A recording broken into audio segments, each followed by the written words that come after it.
Hello everyone, welcome back to my YouTube channel spiritual wife. आज की कहानी एक मूर्तिकार और एक पत्थर की है। एक बार एक मूर्तिकार अपनी छेनी और हथौड़ी से एक पत्थर को भगवान की मूर्ति का आकार देने का प्रयास कर रहा था।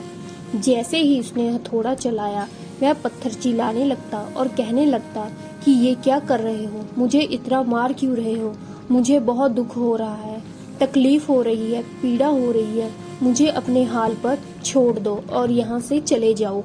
मूर्तिकार ने उस पत्थर से कहा, मुझे बहुत अच्छे से पता है कि तुम्हें बहुत ज्यादा दर्द हो रहा है, तकलीफ हो रही है और तुम बहुत ही ज्यादा पीड़ा में हो, लेकिन यदि आज तुमने इस दर्द को नहीं सहा, इस तकलीफ को नहीं सहा, तो जीवन भर तुम यही इस प्रकार से पड़े रहोगे।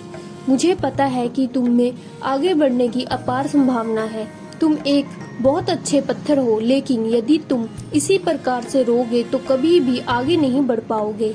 इतना कहकर मूर्तिकार औजार उठाए ही थे कि पत्थर फिर से चिल्लाने लगा, गिड़गिड़ाने लगा, विनती करने लगा कि मुझे अपने हाल पर छोड़ दो। मुझे पता है कि जीवन के लिए कौन सी चीज सही है और कौन सी चीज गलत है। मुझे बहुत ज्यादा दर्द हो रहा है, अब मैं इस तकलीफ को बहुत ज्यादा नहीं सह सकता। मैं जिस हाल में हूँ, जो उस हाल में हूँ, छोड़कर मुझे तुम यहाँ से चले जाओ।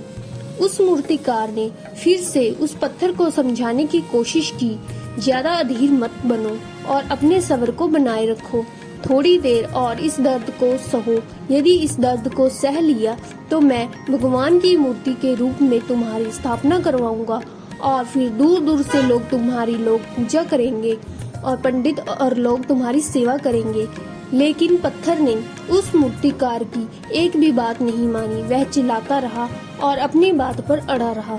मूर्तिकार ने उस पत्थर को समझाने की बहुत कोशिश की, लेकिन वो पत्थर नहीं माना।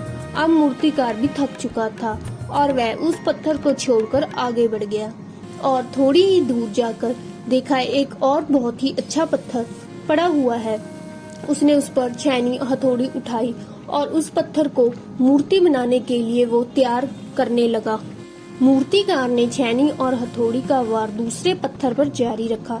दूसरे पत्थर को भी दर्द हुआ, तकलीफ हुई, उसने भी उतना ही दर्द हो रहा था, लेकिन उस पत्थर ने बर्दाश्त कर लिया और देखते ही देखते थोड़ी समय के बाद उस पत्थर ने भगवान की मूर्ति का रूप धारण कर लिया।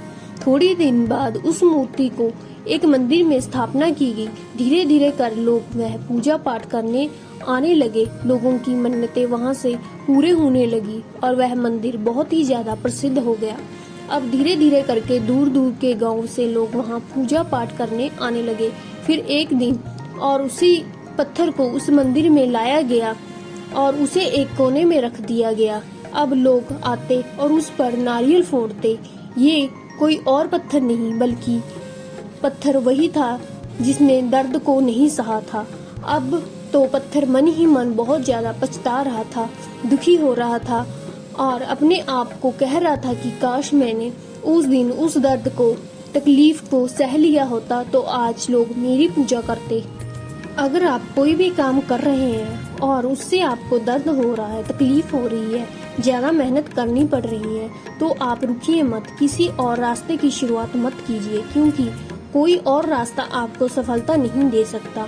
आपको उस दर्द को, उस तकलीफ को सहना ही होगा और उस दर्द को, उस तकलीफ को सहकर आप ज्यादा मजबूत बनेंगे और तब आप अपने जीवन में आगे बढ़ पाएंगे। और जीवन में हमेशा याद रखिएगा कि आपको पहले पत्थर की तरह नहीं बनना बल्कि दूसरे पत्थर की तरह बनना है। तो आज की कहानी आपको कैसे लगी प्लीज कमेंट बॉक्स में जरूर बताएं और मेरा चैनल शेयर और